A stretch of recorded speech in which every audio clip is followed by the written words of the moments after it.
topic. It will be from 1 to 2. You're welcome to buy lunch at Nectar here. There's also a restaurant. It's just a different approach.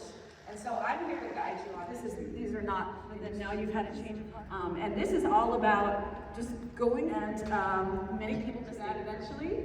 The third phase that I'm going to talk about is something that I wrote a master's thesis on, and it's the flow state, which is actually a psychological state, your awareness of that doing. So you're basically like, and then do one take on the microphone after. Can often get to a point where they can toggle back and forth. I see people in the digital audio workstation like Pro Tools or Ableton or Logic, and they're able to like troubleshoot and write all at the same time. That is amazing, amazing to me.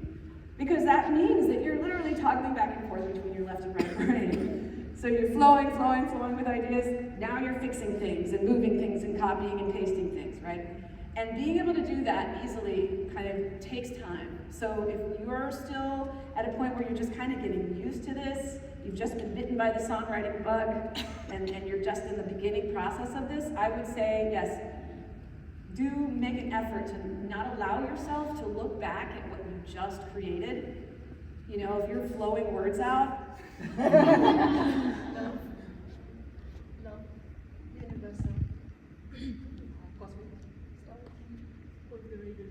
oh my goodness, sorry.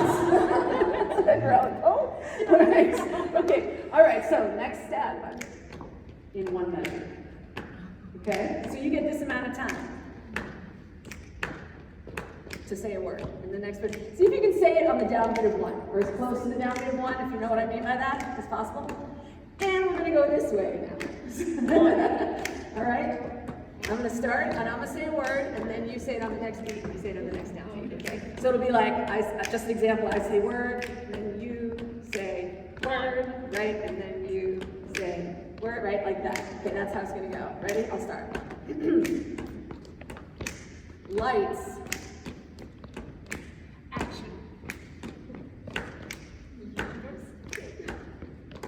Movie.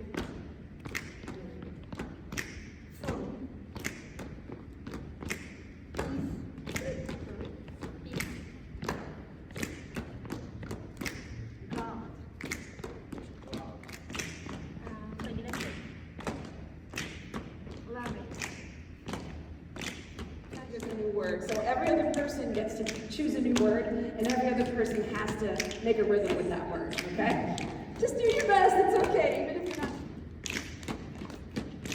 Sound. Ocean. Woo! Yeah, all right. Walls. Good.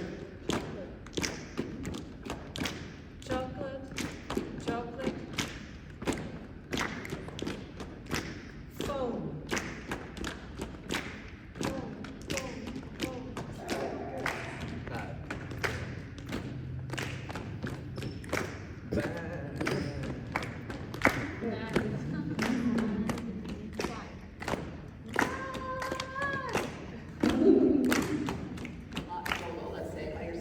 And you really feel like you're coming from your authentic heart and self when you're writing. You can still have that sensation in a group. It's just that what you might be writing about is not necessarily autobiographical. So this is the most important moment for many songwriters when they kind of graduate into this intermediate and advanced phase of writing. If you write enough as a newer songwriter, you're mostly writing about yourself. Like I think a lot of times we start out sort of writing about our own story and our own emotional journey and all these things, right? It kind of comes from this place of truth and what's going on in your actual life. And then when you get to this point, or a lot of people do get to this point as songwriters, and they realize you can write about anything. You don't even have to write about something that happened to you. And you can still actually feel just as excited and passionate about it, even though it's not your own story. It does take a certain amount of like compassion and sort of ability to love. I love it. All right. Hey, give yourselves a round of applause. From word to rhythm to melody, I realized that there's so many different ways. It's called an emotional object, right? So the first thing, you can read this up here, but actually you don't even have to read this because I'm going to talk you through it. I would like everyone, as long as you're comfortable with this, I'd like you to take a moment and close your eyes. Sunshine, sunshine.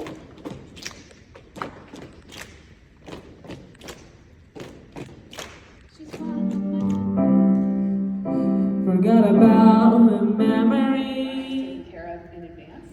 And then you can sort of write to the rhyme, right? Rather than having to think of everything at once with melody and rhythm and all these things. There's so many aspects, right? We're looking at individual things I like to do with my students all the Oh, time. there's a something coming from within. And uniquely you know, and different.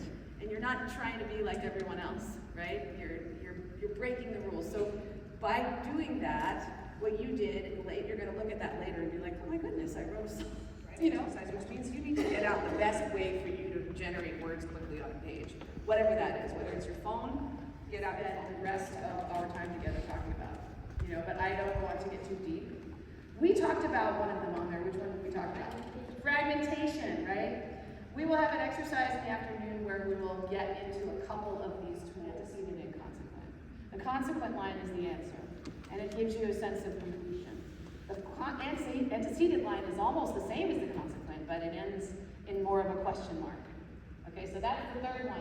Extension literally means that you add extra time to the melody. You know, like there's the second time you sing it, you repeat it, but you add notes at the end.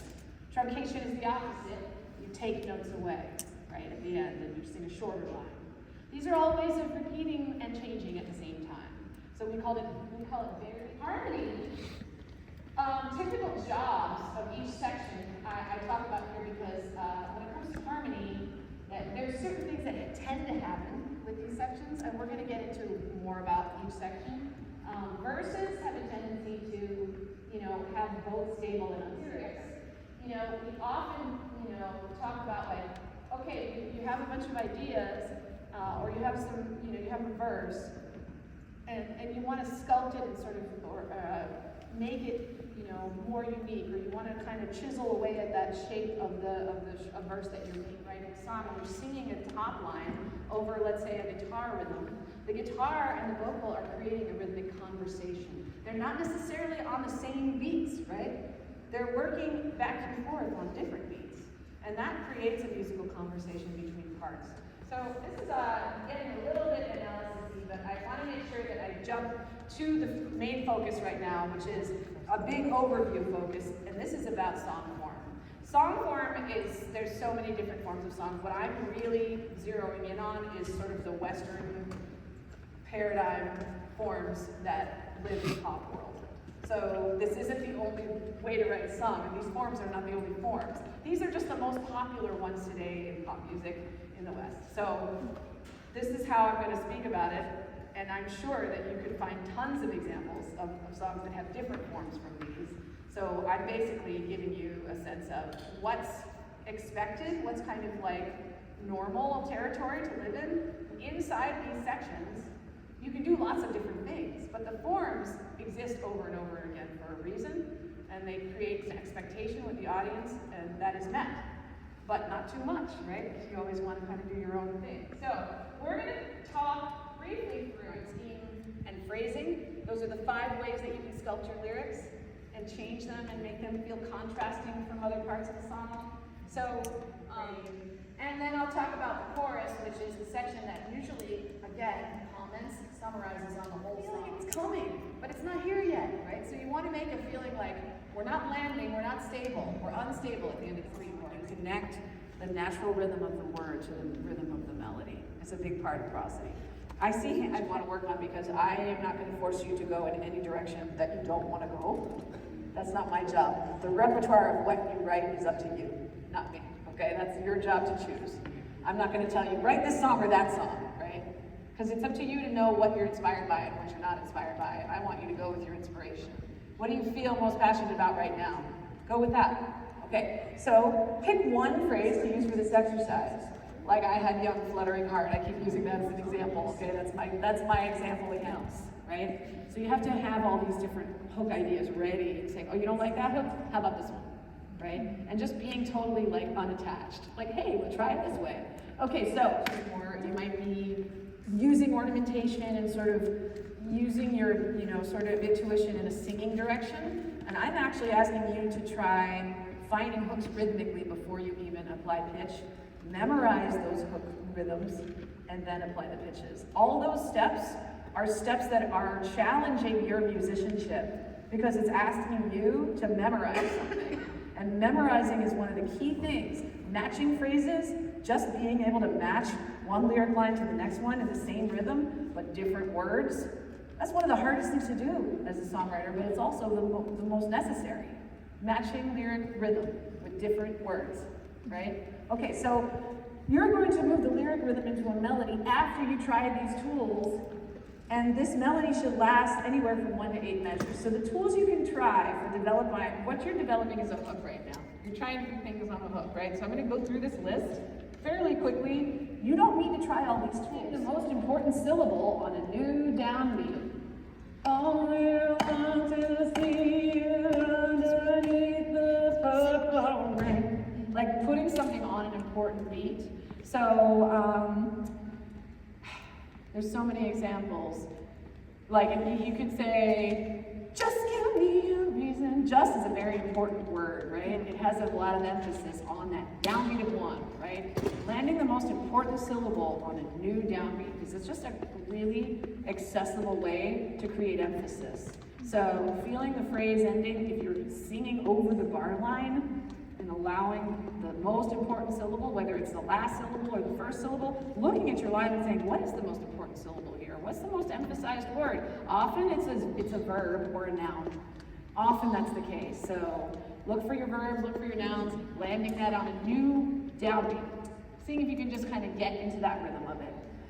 So if I were going 1, 2, 3, 4, young, fluttering heart, I'd be like, young, fluttering heart, right? I can put heart right on the downbeat, right? So that idea of landing that there, you can also use anticipations. Young, fluttering heart. Heart is an anticipation, right? So anticipating the downbeat is another way to handle it. B is same rhythm, different pitches. So if I start applying pitch then, because you can start applying pitch to some of these tools, right?